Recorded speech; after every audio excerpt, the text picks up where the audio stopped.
As President Xi Jinping approaches China's National People's Congress (NPC), the nation stands at a pivotal crossroads marked by both burgeoning economic recovery and the looming threat of escalating trade tensions with the United States. Recent breakthroughs in technology, particularly in artificial intelligence, and a newfound embrace of private entrepreneurship have injected optimism into the Chinese stock market. However, these gains are overshadowed by the impending implementation of a new 10% tariff on Chinese goods announced by former President Donald Trump, which is set to take effect just one day before the NPC convenes. The stakes at this year's NPC are particularly high as thousands of delegates, including key ministry heads and provincial leaders, gather to outline the economic agenda for the coming year.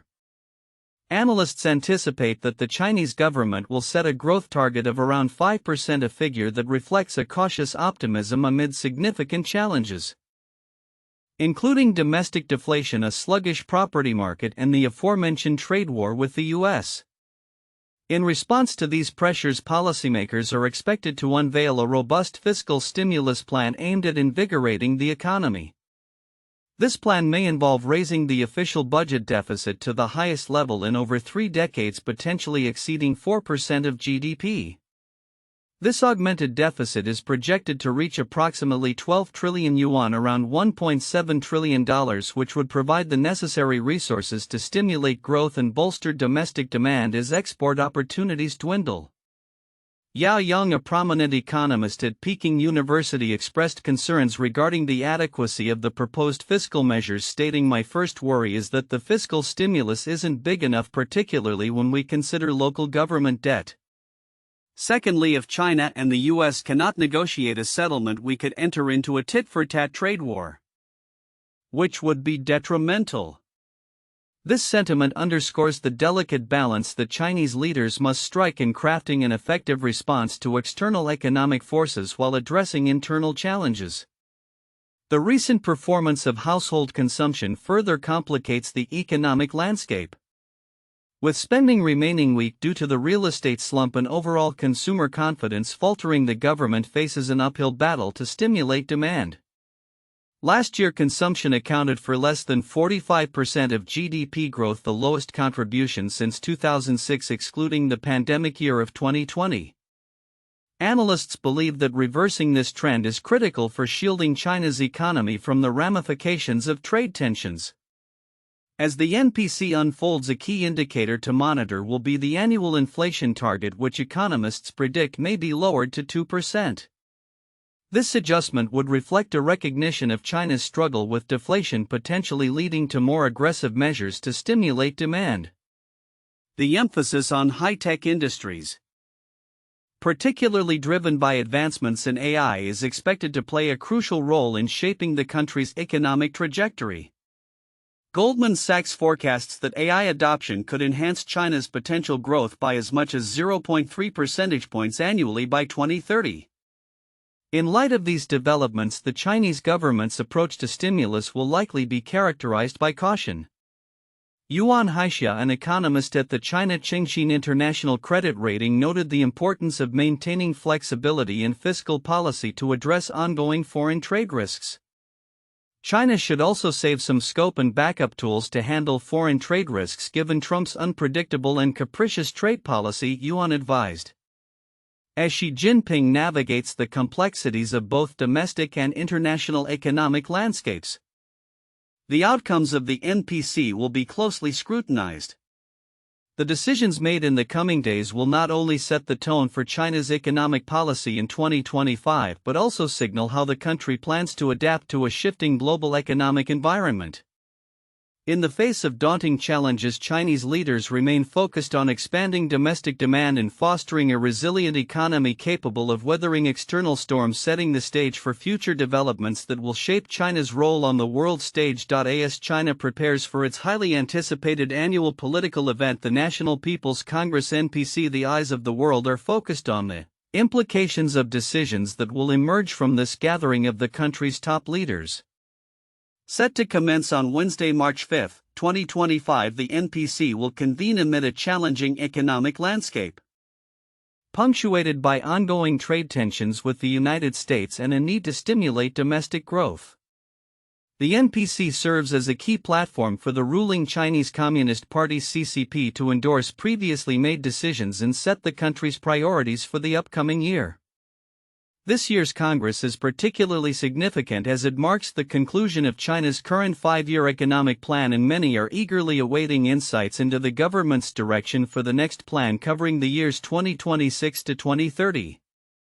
Premier Li Qiang, who is expected to announce the economic growth target during the Congress, will likely set a goal around 5%, the same as the previous 2 years and slightly lower than the 5.5% target set in 2022. This projection comes as China grapples with a sluggish real estate sector and tepid consumer spending, both critical components of a robust economy. Analysts from the International Monetary Fund project an even lower growth rate of 4.6% for this year, underscoring the challenges ahead. Trade relations with the U.S. are another pivotal concern that will be front and center during the NPC. Recent developments, including President Donald Trump's imposition of a 10% tariff on Chinese imports, have escalated tensions. In response, China has implemented retaliatory tariffs on American coal, liquefied natural gas, and crude oil. Neil Thomas and Jing Qian from the Asia Society Policy Institute note that Beijing's response to Trump's tariffs has been measured, showing a willingness to negotiate while remaining firm in its stance.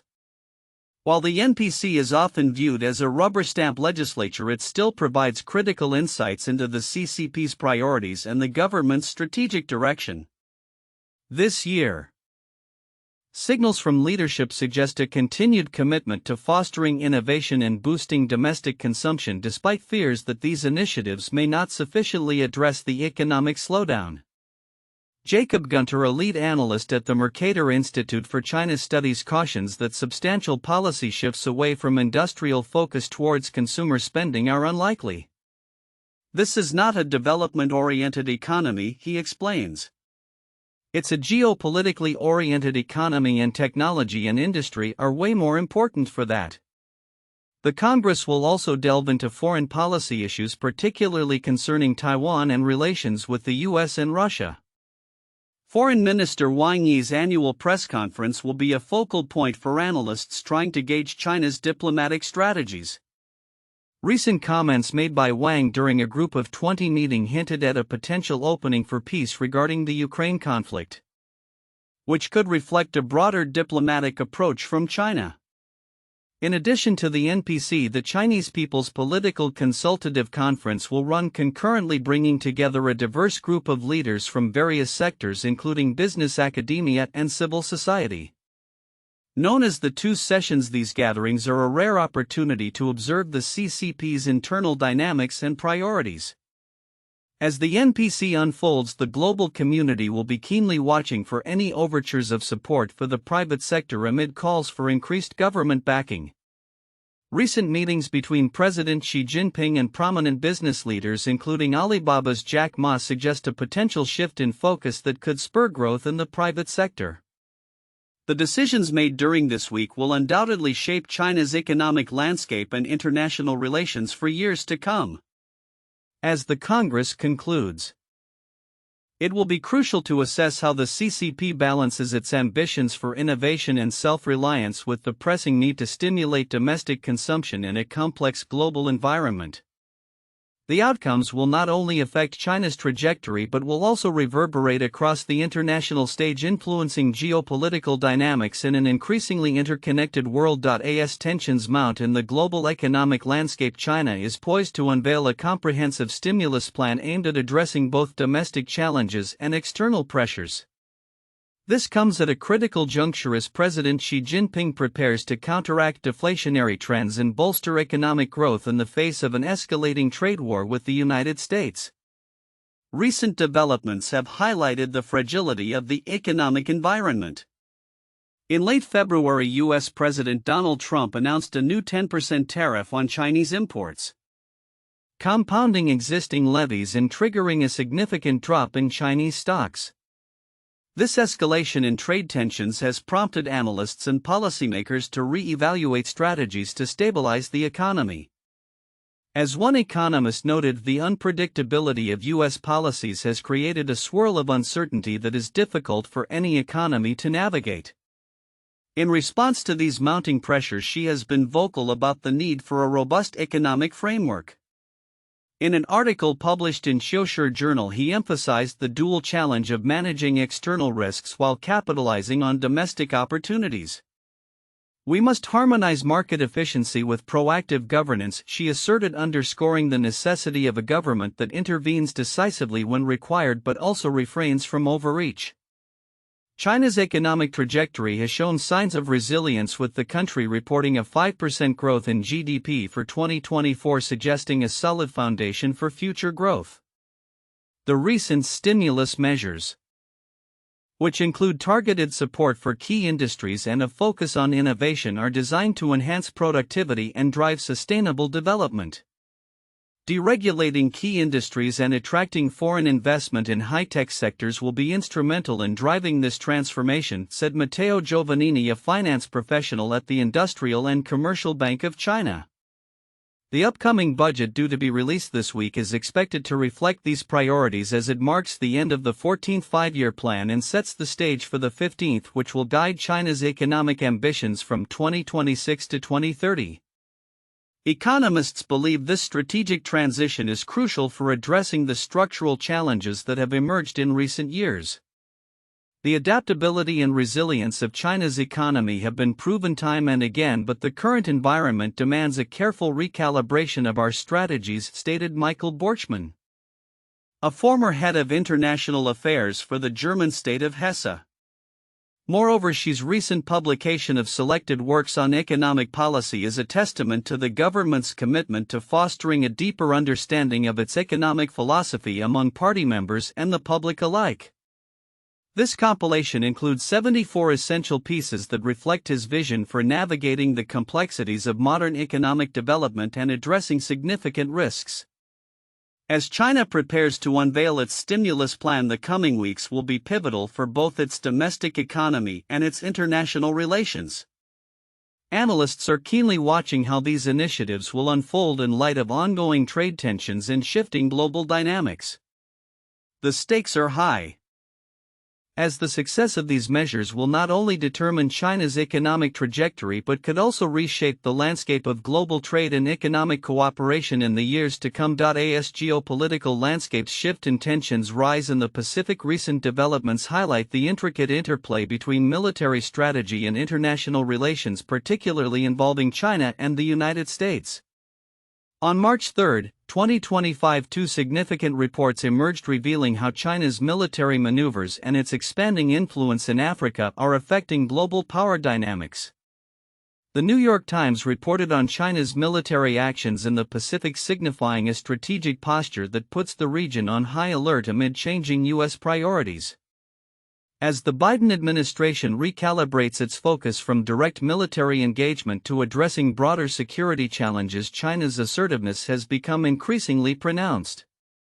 The Pacific is an area of paramount importance for China, and its military activities are part of a broader strategy to assert its influence against a backdrop of U.S. withdrawal, stated a defense analyst familiar with the ongoing tensions.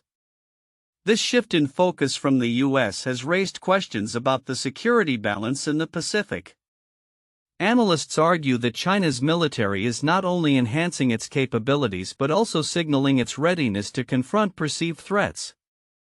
The Chinese government has underscored its commitment to regional stability while simultaneously advancing its military presence, actions that the U.S. interprets as aggressive. The implications of this are profound, as it could lead to increased hostilities or a potential arms race in the region. In parallel, the Observer Research Foundation presented a compelling analysis of China's growing influence in Africa through its Global Security Initiative (GSI). This initiative aims to strengthen military cooperation, address terrorism, and enhance regional stability through partnerships with African nations. Chinese President Xi Jinping's recent declarations at the Forum on China-Africa Cooperation (FOCAC) echo a commitment to mutual security and development, emphasizing a non-interference policy that contrasts sharply with Western approaches. Modernization is an inalienable right of all countries, Xi proclaimed, framing China's role as a constructive force in Africa. As African nations increasingly align with China's security framework, the GSI challenges traditional Western influence, raising questions about the future of international relations on the continent. China's investments in military training and peacekeeping missions, such as providing 1 billion renminbi in military assistance, illustrate its strategic intent to embed itself deeper into Africa's security architecture. This dual narrative of China's military posturing in the Pacific and its expanding influence in Africa reflects a broader strategy of asserting dominance while countering Western interests. The growing alliance between China and African nations, characterized by infrastructure investments and non-conditional aid, is reshaping geopolitical dynamics, potentially sidelining U.S. influence in the region. While the U.S. grapples with its shifting priorities, the response from China suggests a calculated effort to fill any perceived power vacuums. Analysts warn that this could lead to increased tensions not just in the Pacific but across Africa, where China's role as a security partner might create dependencies that complicate future diplomatic engagements. As these developments unfold, the international community watches closely. The ramifications of China's actions in both the Pacific and Africa could redefine alliances and alter the landscape of global security. Future interactions between these powers will undoubtedly be pivotal in determining the trajectory of international relations in the coming years. In the wake of escalating tensions following the October 7, 2023 Hamas attack on Israel, the once robust economic and diplomatic relationship between Israel and China faces significant challenges. While both nations have historically nurtured ties rooted in trade and mutual cooperation, recent geopolitical developments are testing the limits of this partnership. Israel's recognition of the People's Republic of China in 1950 marked the beginning of a diplomatic relationship that would evolve over decades, culminating in the establishment of formal ties in 1992. By 2023, China had become Israel's second-largest trading partner, trailing only the United States, and its largest source of goods and commodities. Notably, trade with China constitutes approximately 12% of Israel's international commerce, although this relationship has been marred by a substantial trade imbalance. In 2022, Israel imported $13.1 billion worth of goods from China, a figure that saw fluctuations but ultimately resulted in a staggering 20% increase to $13.53 billion by 2024, highlighting the depth of reliance on Chinese imports. Conversely, Israeli exports to China, primarily consisting of electronic components, have stagnated, dropping from a peak of $4.77 billion in 2018 to just $3.4 billion in 2023. The backdrop of these economic ties is a complex tapestry of political maneuvering. China's investment in Israel surged dramatically between 2010 and 2020, particularly in the technology sector, leading to the formation of the China-Israel Joint Committee for Innovation Cooperation in 2015. High-profile collaborations from major Chinese firms such as Xiaomi and Alibaba further solidified this relationship, with Israeli Prime Minister Benjamin Netanyahu once describing it as a marriage made in heaven. However, the landscape shifted drastically following Hamas's attack. Despite China's attempts to maintain a neutral stance, its diplomatic gestures revealed a pro-Palestinian bias that has strained relations with Israel. The Chinese Foreign Ministry's response to the attack, calling for peace talks and refraining from condemning Hamas, was perceived as a departure from its traditionally balanced diplomatic approach. Notably, the Chinese government has openly supported Palestinian interests, evidenced by statements from official representatives and media outlets. The rift deepened when Israel publicly aligned itself with 50 other nations in condemning China's human rights violations against Uyghur Muslims, an act likely to exacerbate tensions further. Beijing's subsequent hosting of Hamas officials and its vocal support for Palestinian unity efforts have underscored a strategic pivot. As China seeks to enhance its influence in the region, particularly amid dissatisfaction with American foreign policy among Palestinian leaders. As Divya Malhotra, a senior visiting fellow at the Center for National Security Studies, notes, the current situation presents a paradox. While China has cultivated relationships with Israel, Iran, and Arab states, its recent diplomatic maneuvers may jeopardize its standing with Israel. Beijing is hopeful that once peace is restored in the region, Israel will return to business as usual, she writes. The question remains, for how long will Israel ignore China's diplomatic trickery and allow it to proceed without consequences? This evolving scenario reflects broader geopolitical dynamics where China seeks to position itself as a counterbalance to U.S. influence in the Middle East, leveraging its relationships with various factions to enhance its standing. As both nations navigate these turbulent waters, the future of Israel-China relations will be contingent not only on economic interests but also on the prevailing political climate in the region. The interplay between these elements will likely dictate the trajectory of their partnership in the years to come, highlighting the intricate balance of diplomacy in an increasingly complex global arena.